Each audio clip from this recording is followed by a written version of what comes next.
Besar mulia kasih-Mu, Kau korbankan hidupmu, curahkan darah-Mu sebagai ganti dosaku. Kau berikan harapan di dalam kesesakan. Agunglah perbuatan-Mu, Yesus Tuhan penebusku.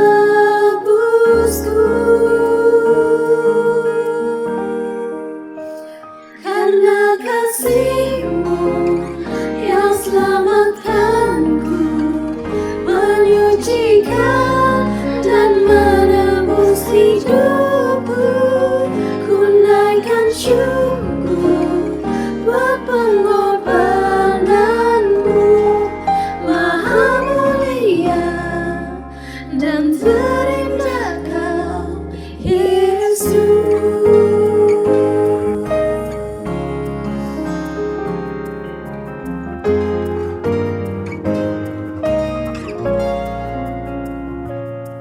Kau berikan harapan di dalam kesesakan.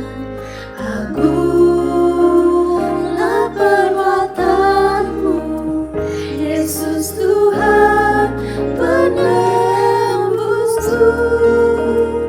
Karena kasih-Mu yang selamatkanku, menyucikan dan menebus hidupku. Ku naikkan syukur buat pengorbanan-Mu, Maha mulia dan terindah Kau, Yesus.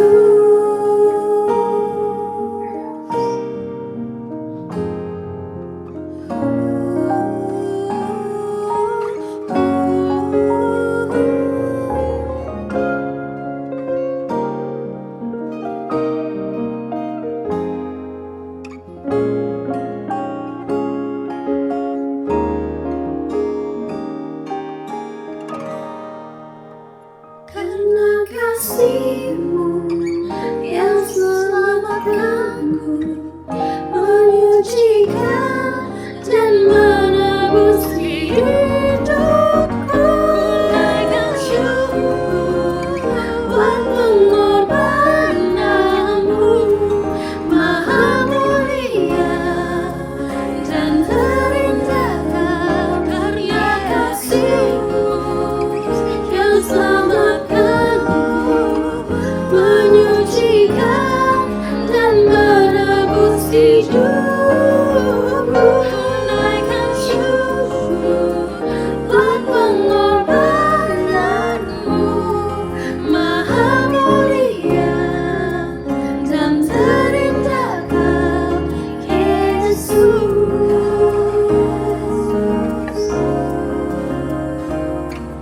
Maha mulia dan terindah Kau, Yesus.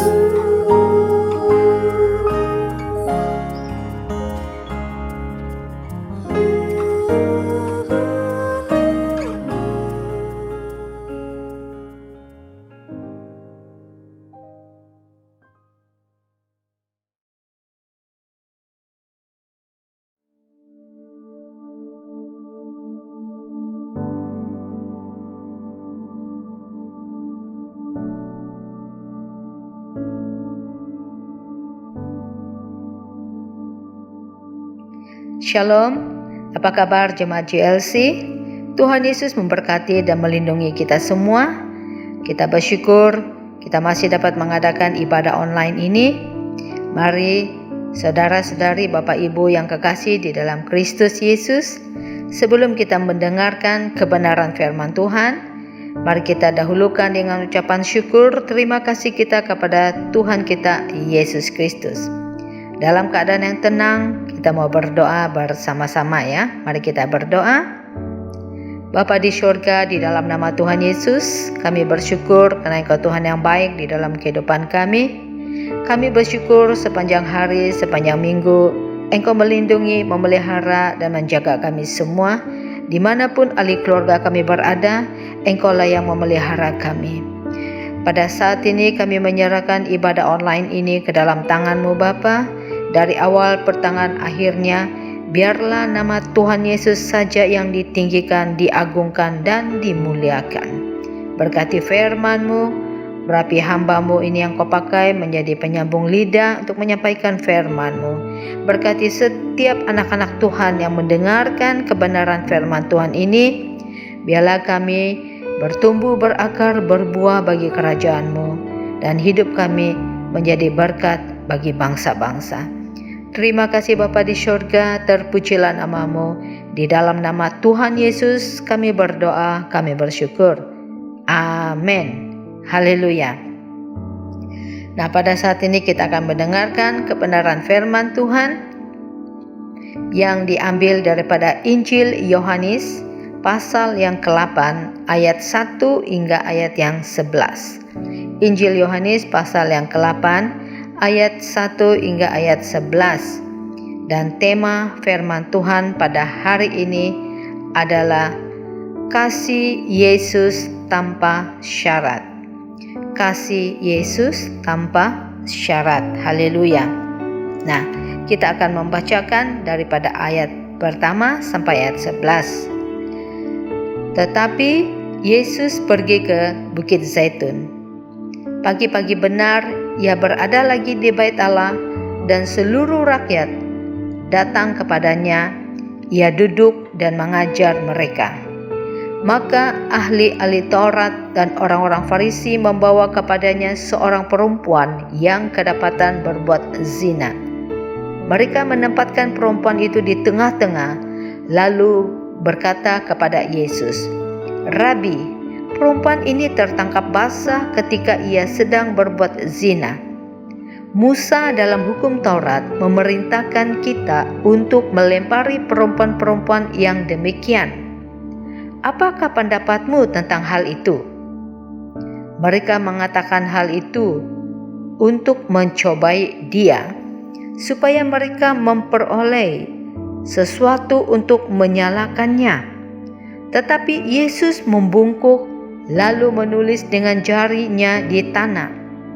Dan ketika mereka terus-menerus bertanya kepadanya, Ia pun bangkit berdiri lalu berkata kepada mereka, "Barang siapa di antara kamu tidak berdosa, hendaklah ia yang pertama melemparkan batu kepada perempuan itu." Dan ayat ke-8, lalu ia membungkuk pula dan menulis di tanah. Tetapi setelah mereka mendengar perkataan itu, pergilah mereka seorang demi seorang, mulai dari yang tertua. Akhirnya tinggallah Yesus seorang diri dengan perempuan itu yang tetap di tempatnya. Ayat 10, lalu Yesus bangkit berdiri dan berkata kepadanya, "Hai perempuan, di manakah mereka? Tidak adakah seorang yang menghukum engkau?" Ayat 11, jawabnya, "Tidak ada Tuhan." Lalu kata Yesus, "Aku pun tidak menghukum engkau. Pergilah dan jangan berbuat dosa lagi mulai dari sekarang." Perkataan Yesus yang terakhir, "Aku pun tidak menghukum engkau. Pergilah dan jangan berbuat dosa lagi mulai sekarang." Amin. Haleluya. Dalam konteks firman Tuhan ini, mungkin kita juga mempunyai pengalaman yang sama seperti case ini, yaitu pernah melakukan kesalahan ataupun melakukan dosa dan akhirnya kedapatan dan diketahui oleh ahli keluarga kita. Padahal dosa itu dilakukan secara senyap-senyap, secara bersembunyi supaya tidak diketahui orang, tetapi akhirnya kedapatan juga.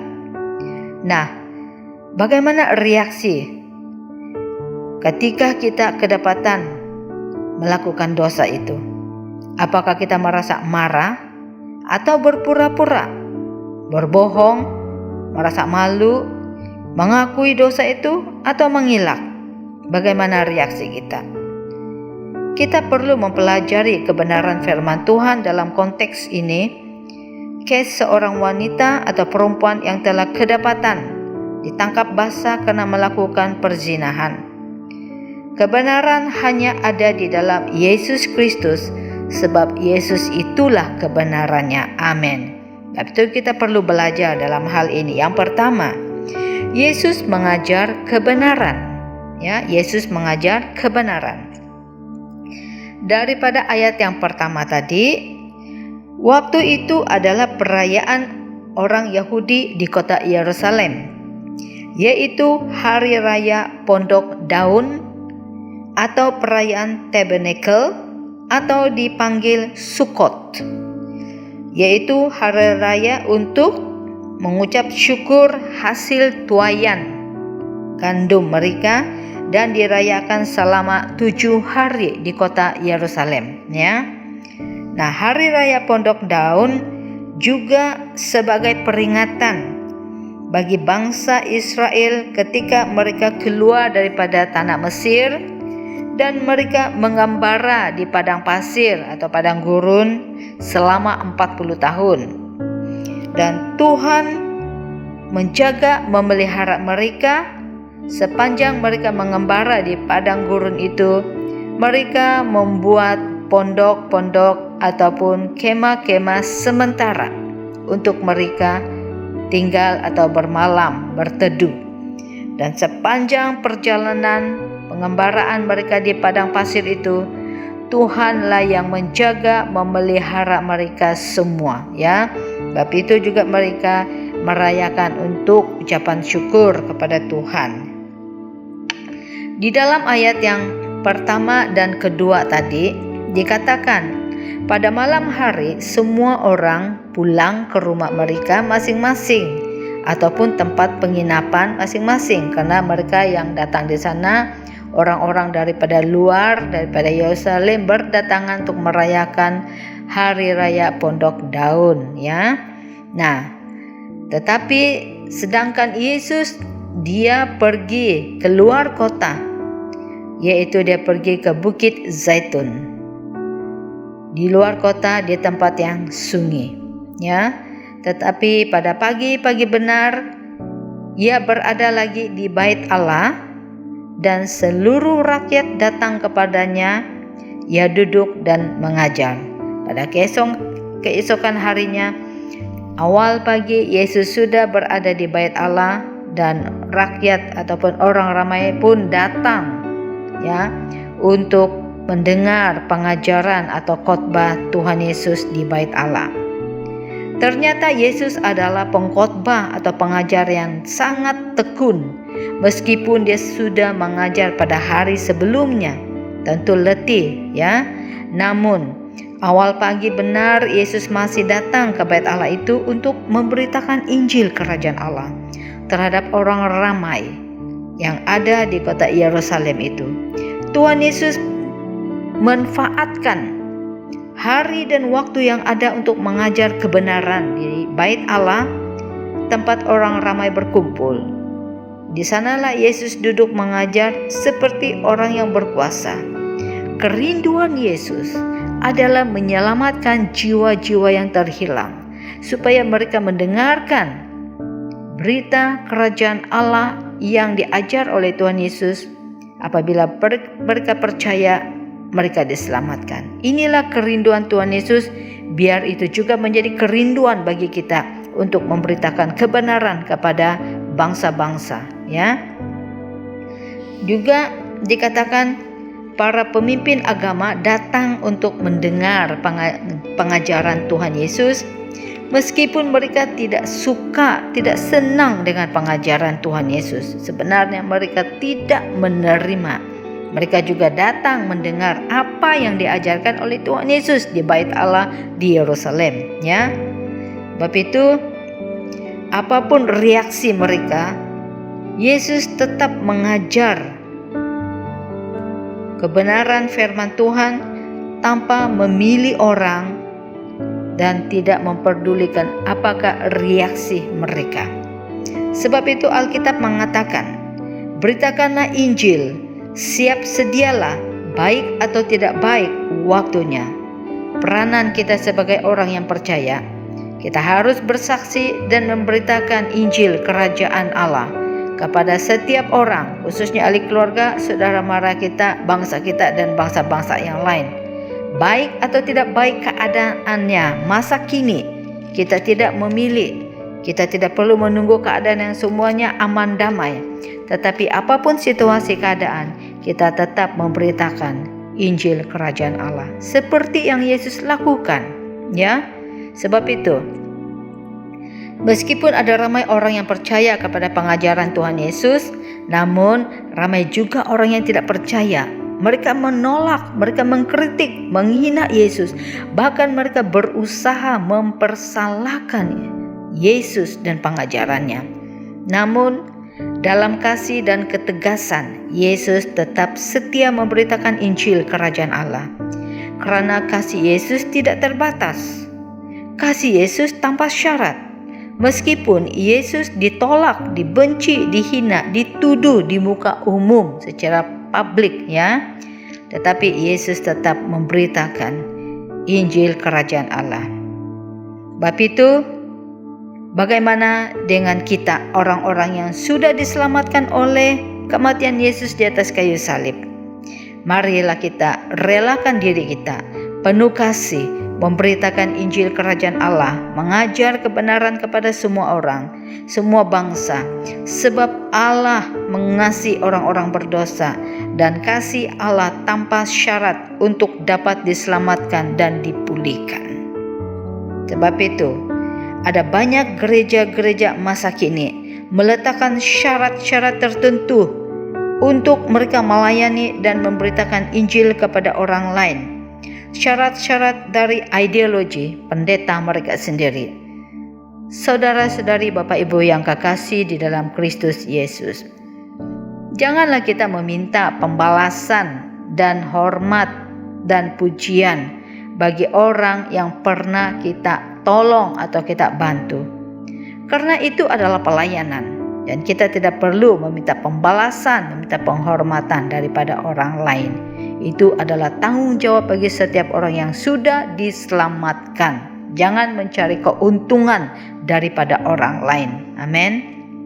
Sebab itu, firman Tuhan juga berkata, kasihilah musuhmu, berbuatlah baik kepada orang yang membenci kamu, mintalah berkat, yaitu daripada Tuhan, kepada orang yang mengutuk kamu, berdoalah bagi orang yang mencaci kamu. Firman Tuhan ini sangat manis dan indah. Dikatakan, mintalah berkat kepada Tuhan, kita memberkati orang yang mengutuk, orang yang mencaci, orang yang menuduh, menghina. Kita memberkati mereka dan berbuat baik, jangan membenci. Sebab itu firman Tuhan katakan, kalahkan kejahatan dengan kebaikan. Kebaikan di dalam kebenaran firman Tuhan. Amin. Nah, dengan mengasihi dan memberkati orang-orang yang membenci, mencaci, mengutuk kita, maka identitas kita sebagai anak-anak Allah menjadi nyata. Amin. Haleluya. Seterusnya di sini, yang kedua, Yesus menyatakan keadilan dan ketegasan dalam kasih. Yesus menyatakan keadilan, ketegasan di dalam kasih. Haleluya. Bab Allah itu kasih. Ayat yang ketiga dan ayat yang ke-9. Kita bacakan ayat ketiga. Maka ahli-ahli Taurat dan orang-orang Farisi membawa kepadanya seorang perempuan yang kedapatan berbuat zina. Mereka menempatkan perempuan itu di tengah-tengah, lalu berkata kepada Yesus, Rabi, perempuan ini tertangkap basah ketika ia sedang berbuat zina. Ketika ia sedang berbuat zina. Musa dalam hukum Taurat memerintahkan kita untuk melempari perempuan-perempuan yang demikian. Apakah pendapatmu tentang hal itu? Mereka mengatakan hal itu untuk mencobai dia supaya mereka memperoleh sesuatu untuk menyalahkannya. Tetapi Yesus membungkuk lalu menulis dengan jarinya di tanah.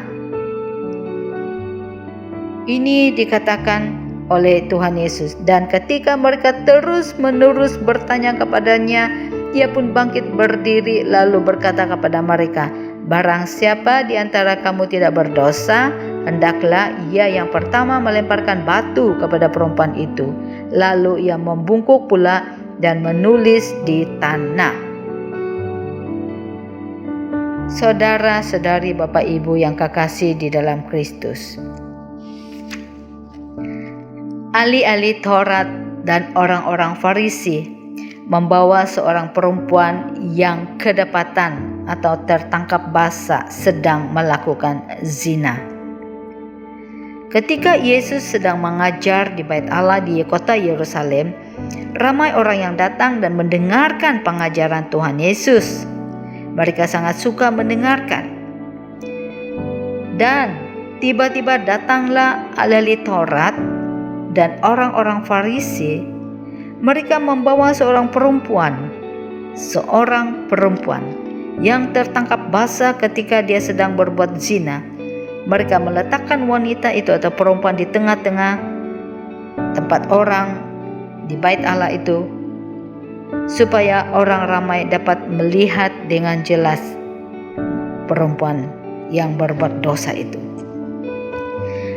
Saudara-saudari, Bapak Ibu yang kekasih dalam Kristus, kaum Farisi dan ahli-ahli Taurat, mereka ini adalah sangat berpegang kepada hukum Taurat yang diberikan oleh Musa, juga memegang ketat tradisi nenek moyang mereka, bangsa Israel.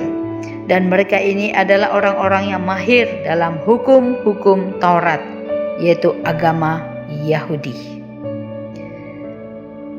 Meskipun perbuatan perzinahan atau percabulan merupakan perbuatan gelap, perbuatan dosa, biasanya mereka berusaha sembunyikan. Yang melakukan dosa ini, mereka berusaha untuk sembunyikan perbuatan perzinahan ini di tempat-tempat yang tertutup, yang tidak kelihatan orang, dan dirahasiakan supaya keluarga mereka tidak ketahuan. Supaya orang lain tidak mengetahui perbuatan dosa ini. Namun dikatakan di sini, tidak ada satu dosa pun yang dilakukan oleh manusia di muka bumi ini yang boleh disembunyikan atau dikuburkan oleh manusia. Pasti segala dosa-dosa yang dilakukan oleh manusia, Tuhan singkapkan, Tuhan telanjangi. Semua itu akan kelihatan, akan dinampak, akan diketahui oleh orang lain, oleh ahli keluarga. Tidak ada dosa yang boleh kita sembunyikan di hadapan mata Tuhan, meskipun kita melakukan itu di tempat-tempat yang tertutup dan kita merahasiakan, sembunyikan dosa itu. Tuhan tidak berkenan. Pasti tepat waktu musimnya Tuhan singkapkan segala penipuan dosa ini. Sebab itu, pada hari raya Pondok Daun, orang ramai datang ke kota Yerusalem. Dalam kesempatan ini ada juga orang yang melakukan perzinahan, sehingga ditangkap basah oleh orang-orang Farisi dan ahli-ahli Taurat, pemimpin-pemimpin agama. Pada waktu itu ramai orang yang menginap di kota Yerusalem, dan kesempatan-kesempatan untuk mereka melakukan dosa perzinahan, tetapi tertangkap basah. Coba kita perhatikan di dalam konteks firman Tuhan ini, dalam case ini. Tidak mungkin perempuan itu melakukan perzinahan sendirian. Tidak mungkin. Tentu ada lelaki yang membawa perempuan tersebut untuk melakukan perzinahan. Namun, ahli-ahli Taurat, pemimpin-pemimpin agama dan orang Farisi tidak menangkap lelaki yang melakukan zina dengan perempuan tersebut. Di mana lelaki itu? Mengapa wanita itu saja yang harus ditangkap, diadili untuk dihukum? Bagaimana dengan lelaki yang melakukan perzinahan, yang mengajak perempuan ini untuk melakukan dosa perzinahan? Dia dibebaskan. Ini perlu dipersoalkan. Kenapa lelaki itu tidak ditangkap? Kenapa harus perempuan saja? Jangan-jangan lelaki itu adalah salah seorang daripada pemimpin-pemimpin agama atau orang-orang tertentu. Mereka tidak mau diri mereka, dosa mereka, kedapatan. Mungkin juga di antara pendeta-pendeta dan para pemimpin gereja masa kini yang melakukan dosa-dosa perzinahan atau kecurangan di dalam keluarga atau rumah tangga secara sembunyi-sembunyi, sehingga mereka tidak diadili. Nah, sangat jelas tindakan hukuman orang-orang Farisi dan orang-orang atau ahli Taurat ini sangat-sangat tidak adil, karena hanya perempuan yang ditangkap sedangkan lelaki yang berzina dengannya dibebaskan. Di dalam ayat yang keempat dijelaskan di sini, dengan beraninya dan bangga ahli Taurat dan orang-orang Farisi meminta pengadilan, penghakiman daripada Tuhan Yesus yang sedang mengajar di bait Allah saat itu. Dia sedang mengajar, tiba-tiba orang-orang Farisi, ahli Taurat datang, terus membawa perempuan ini meletak di hadapan, di tengah-tengah di sana, dan mereka minta pengadilan daripada Tuhan Yesus. Saudara-saudari, Bapak Ibu yang kekasih dalam Kristus Yesus, ternyata sikap dan tindakan para pemimpin agama ini sangat tidak berdisiplin, penuh kebencian, kemarahan, iri hati kepada Tuhan Yesus. Ketika orang ramai sedang berkumpul mendengar khotbah pengajaran Yesus di bait Allah, mereka langsung masuk dan terus bertanyakan kepada Tuhan Yesus dan terus meminta Yesus membuatkan satu pengadilan kepada perempuan yang berdosa ini, sedang Yesus mengajar atau berkhotbah. Orang Farisi dan ahli Taurat datang dan mengganggu pelayanan Tuhan Yesus. Tujuannya untuk mencari gara-gara, ialah untuk mencari pasal, mencari titik silap, mencari kesalahan Yesus, supaya mereka ada alasan yang kuat untuk menuduh, mendakwa Yesus, menangkap Yesus dan dijatuhkan hukuman. Ya, mereka ini orang-orang ahli agama. Mereka tahu sepatutnya, ya, disiplin bagaimana masuk di dalam bait Allah yang orang sedang berkhotbah atau mengajar kebenaran firman Tuhan.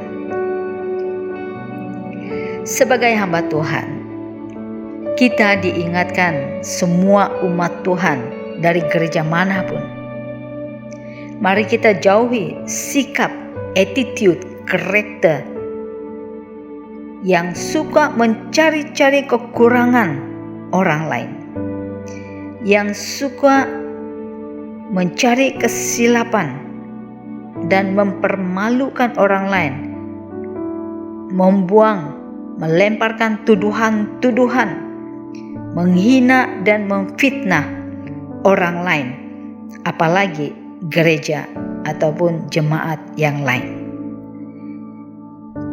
Mereka mempermalukan orang lain dan berani membuatkan tuduhan-tuduhan. Saudara-saudari, Bapak Ibu yang kekasih, siapapun orang itu, apapun bangsanya, apapun yang dia imani, jangan kita cepat-cepat melemparkan penghakiman, tuduhan, penghinaan. Ambillah Alkitab saudara-saudari sebagai cermin rohani kita.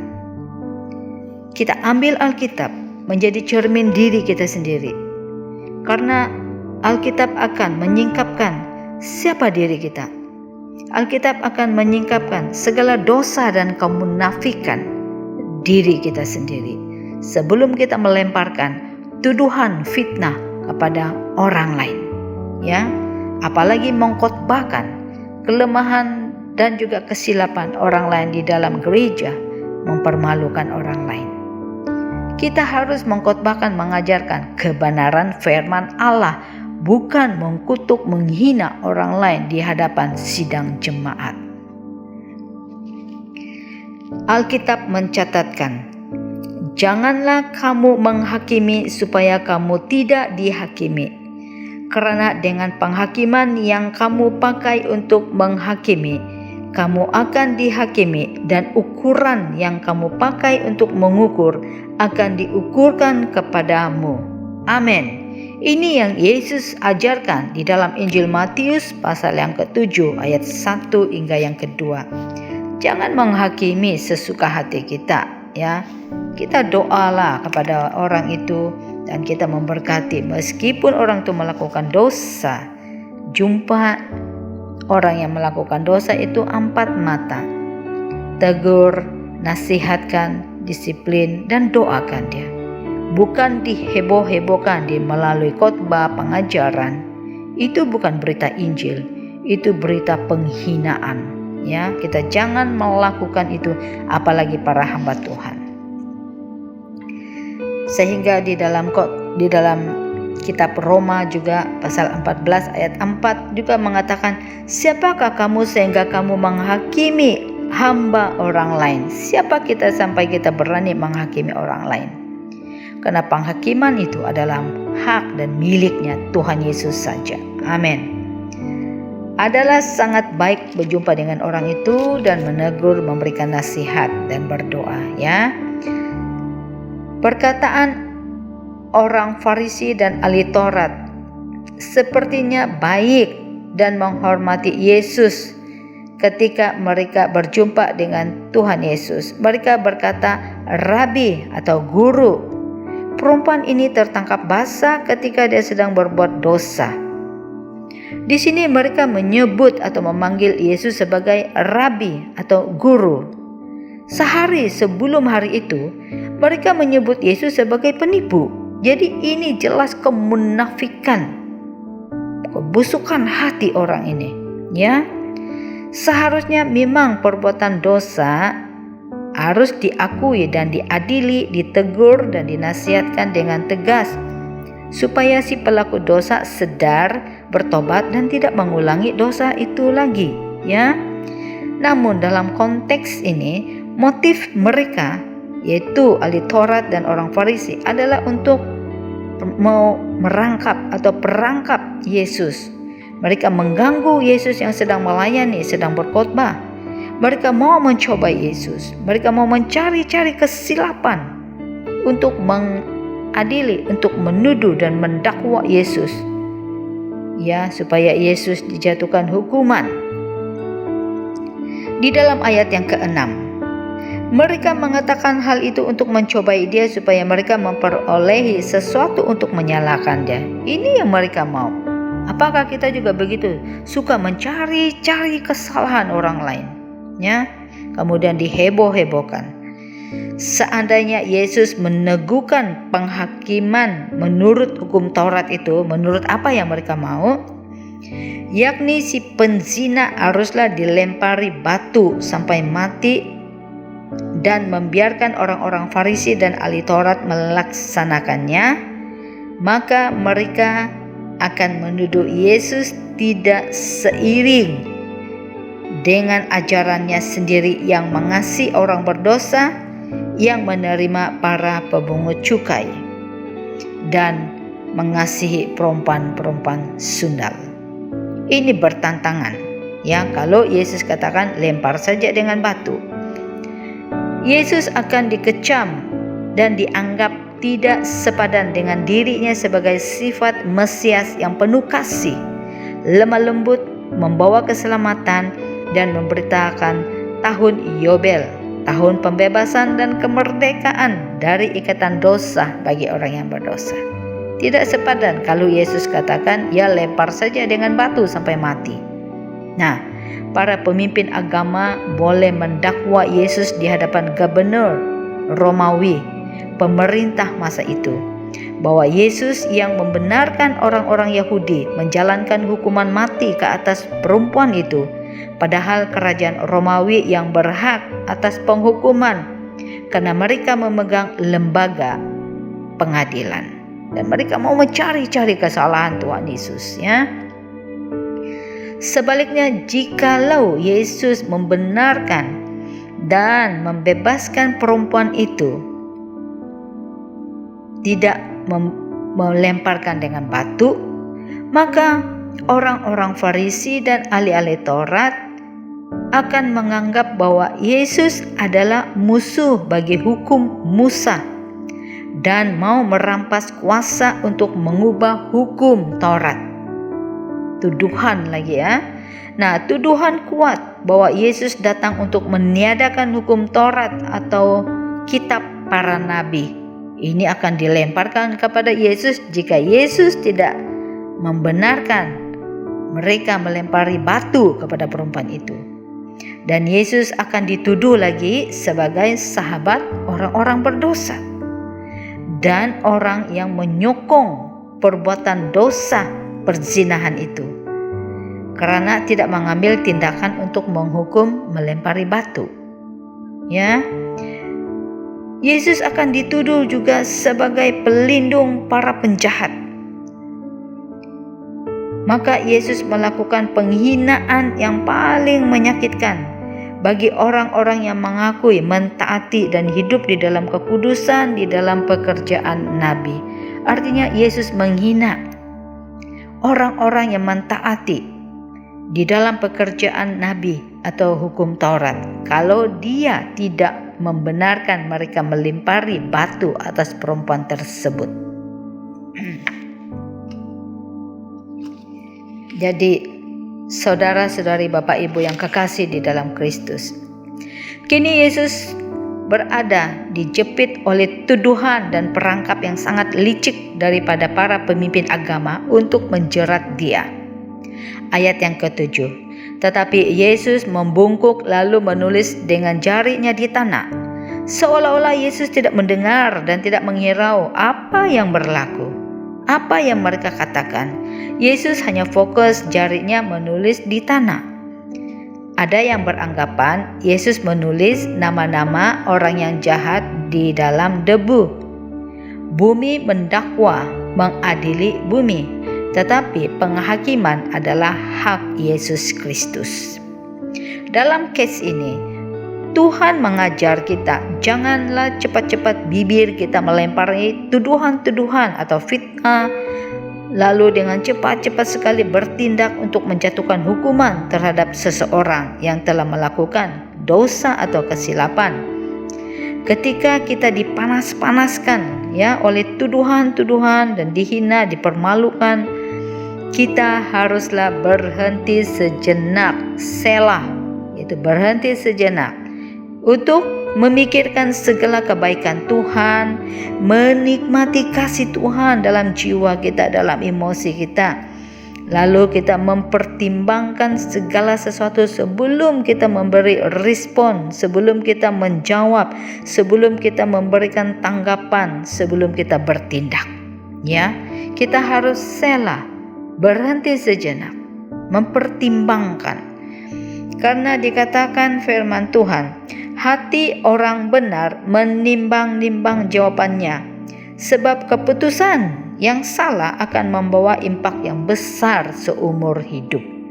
Sebab itu, lebih baik segala persoalan yang kita hadapi, bawa itu di dalam doa, serahkan itu kepada Tuhan Yesus, dan nikmatilah ketenangan, kedamaian daripada kuasa Roh Kudus Tuhan kita Yesus.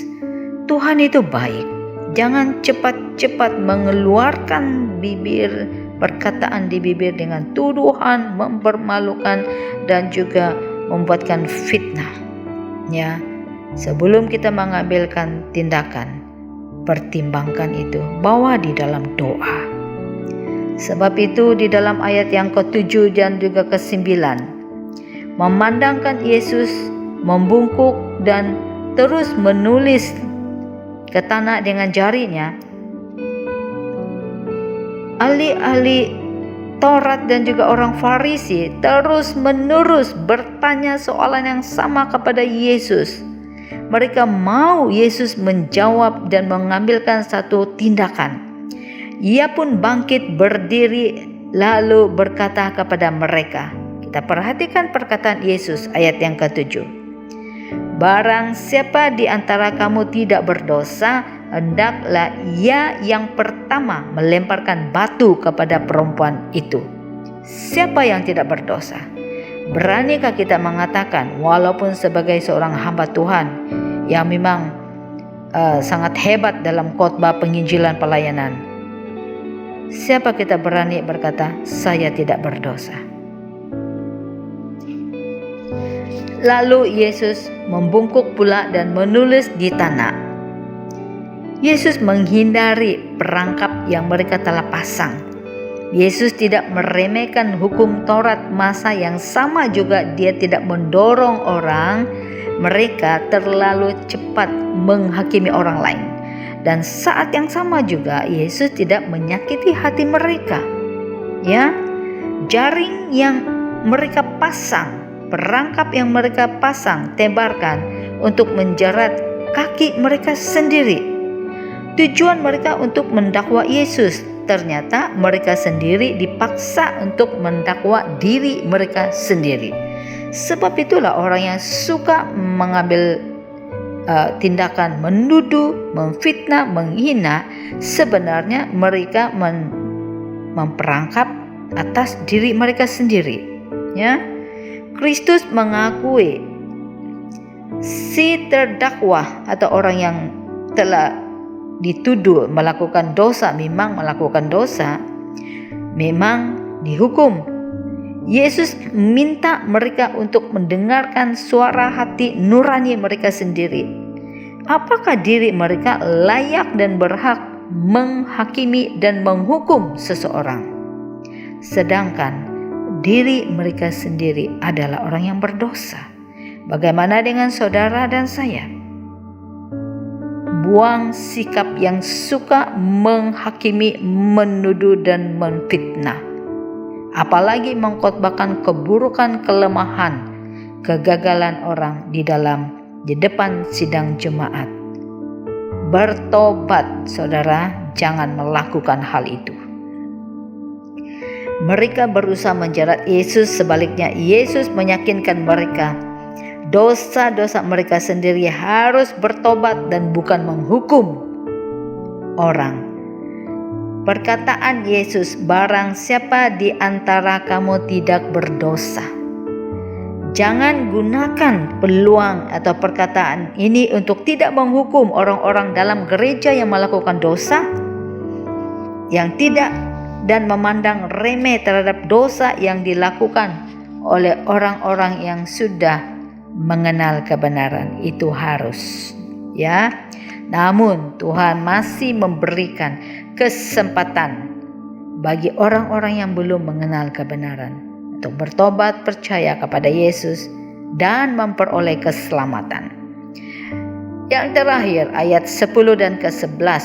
Ayat 10 dan 11. Lalu Yesus bangkit berdiri kepadanya. Hai perempuan, di manakah mereka? Tidak adakah seorang yang menghukum engkau? Mengapa Yesus katakan ini? Karena di dalam ayat 9, tetapi setelah mereka mendengar perkataan itu, pergilah mereka seorang demi seorang, mulai dari yang tertua. Akhirnya tinggallah Yesus seorang diri dengan perempuan itu yang tetap di tempatnya. Jadi Yesus bertanya, hai perempuan, di mana mereka? Tidak adakah seorang yang menghukum engkau? Ayat 11. Jawabnya, tidak ada Tuhan. Lalu kata Yesus, aku pun tidak menghukum engkau. Pergilah dan jangan berbuat dosa lagi mulai dari sekarang. Amin. Tuhan itu baik. Ketika Yesus berkata, siapa di antara kamu tidak berdosa, dialah orang yang pertama lempar batu kepada perempuan itu. Perkataan Yesus membuat mereka bertanya pada hati nurani mereka sendiri. Yesus telah memperlihatkan siapa diri mereka sebenarnya. Lalu mereka mulai pergi seorang demi seorang secara tenang meninggalkan tempat itu. Urutan orang yang pergi mulai dari orang yang tertua sampai orang-orang muda. Ini membuktikan orang-orang tua itu lebih memahami dan menyadari dia orang yang lebih berpengalaman dan banyak melakukan hal-hal dosa. Nah, lalu mereka mulai pergi seorang demi seorang, ya. Betapa berkuasanya perkataan Yesus sehingga mereka disedarkan oleh hati nuraninya sendiri. Mereka akan tanya diri mereka sendiri, apakah diri mereka tidak pernah berbuat dosa. Saudara-saudari, Bapak Ibu yang kekasih di dalam Kristus Yesus, marilah kita jangan cepat-cepat dan suka menghina, menuduh, mempermalukan dan mempersalahkan seseorang. Meskipun orang itu telah berbuat kesilapan, apalagi mengkhotbahkan itu dan mempermalukan di depan jemaat. Berhenti melakukan perbuatan itu. Kini tinggallah Yesus seorang diri tanpa keributan, ya, sibuk-sibuk orang-orang Farisi, orang ahli Taurat, dan perempuan berdosa itu masih berada di tengah-tengah di tempat dia diletakkan oleh orang Farisi tadi. Dan segala apa yang diajar oleh Tuhan Yesus didengar oleh perempuan ini. Lalu Yesus bangkit berdiri dan berkata kepada perempuan itu, "Di manakah mereka? Tidak adakah seorang yang menghukum engkau, yang melemparkan batu ke atas kamu?" Dan jawaban perempuan itu, "Tidak ada, Tuhan." Yesus memberikan peringatan ini juga kepada kita, menyatakan kasih dan kesempatan buat orang yang berdosa, saudara dan saya. Aku pun tidak menghukum engkau. Pergilah dan jangan berbuat dosa lagi, mulai dari sekarang. Kristus tidak berdosa, Dia yang layak dan orang pertama boleh melemparkan batu ke atas perempuan yang kedapatan melakukan zina itu. Namun Tuhan Yesus, Tuhan yang maha adil, maha kudus, maha pengasih, penuh pengampunan. Tuhan itu baik, sentiasa memberikan kesempatan untuk orang-orang berdosa supaya bertobat, tinggalkan segala dosa-dosanya, dan jangan berbuat dosa lagi. Jangan ulangi dosa-dosa yang pernah kita lakukan. Kita bertobat, meninggalkan, dan jangan pernah mengulangi perbuatan dosa itu lagi. Ini yang Tuhan katakan, jangan berbuat dosa lagi. Artinya bertobat sungguh-sungguh sementara kita menanti kedatangan Tuhan Yesus. Mari kita selalu menjaga kehidupan kita dari dalam jiwa roh kita, dalam batin kita sampai di luar. Kita penuhkan kehidupan kita dengan firman Tuhan, dengan penyembahan pujian. Jangan masukkan segala sampah sarap duniawi di dalam jiwa pikiran kita. Hal-hal yang negatif masukkan dengan firman Tuhan yang membangunkan kerohanian hidup kita sungguh-sungguh intim bersama dengan Tuhan, supaya hati pikiran kita selalu memikirkan hal-hal yang di atas, hal-hal surgawi tentang kebaikan dan kasih Tuhan, bukan perkara-perkara yang duniawi. Sebab itu kebaikan dan belas kasihan Tuhan buat kita semua dalam menghapuskan dosa-dosa yang telah lalu haruslah menjadi alasan yang kuat bagi kita untuk pergi dan tidak berbuat dosa lagi. Amin. Kasih karunia Allah, kemurahan Tuhan, belas kasihan Tuhan, kita diselamatkan oleh iman kepada Yesus Itu bukan hasil usaha dan kebaikan kita menyelamatkan. Itu kasih karunia Allah. Sebab kasih Yesus tanpa syarat. Kita harus percaya saja pada Tuhan Yesus dan firman-Nya.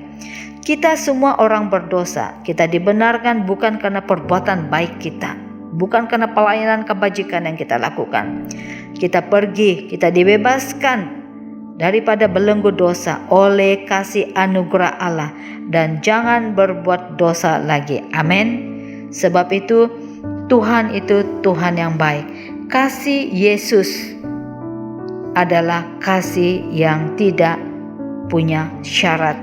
Tuhan itu mengampuni dan mengasihi orang berdosa, saudara dan saya. Kita bersyukur memiliki Allah yang baik seperti Yesus. Haleluya. Amin.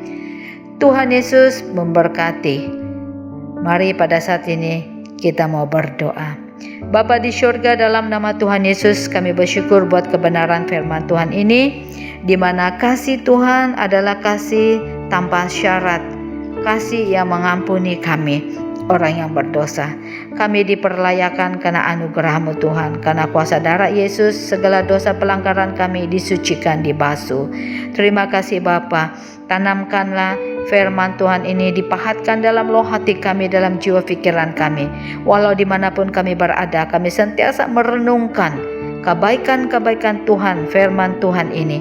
Dan biarlah kami sentiasa hidup mengalami Allah di dalam kehidupan kami. Terima kasih Bapa. Berkati jemaat GLC, ahli keluarga mereka yang sakit disembuhkan, yang lemah dikuatkan, dihiburkan. Dimanapun ahli keluarga kami berada, yang dekat maupun yang jauh, Tuhan Yesus, Engkau menjaga, memelihara setiap ahli keluarga kami Tuhan. Terima kasih Bapa di surga, terpujilah nama-Mu. Di dalam nama Tuhan Yesus kami berdoa, kami bersyukur. Haleluya. Amin. Tuhan Yesus memberkati kita semua. Haleluya. Shalom.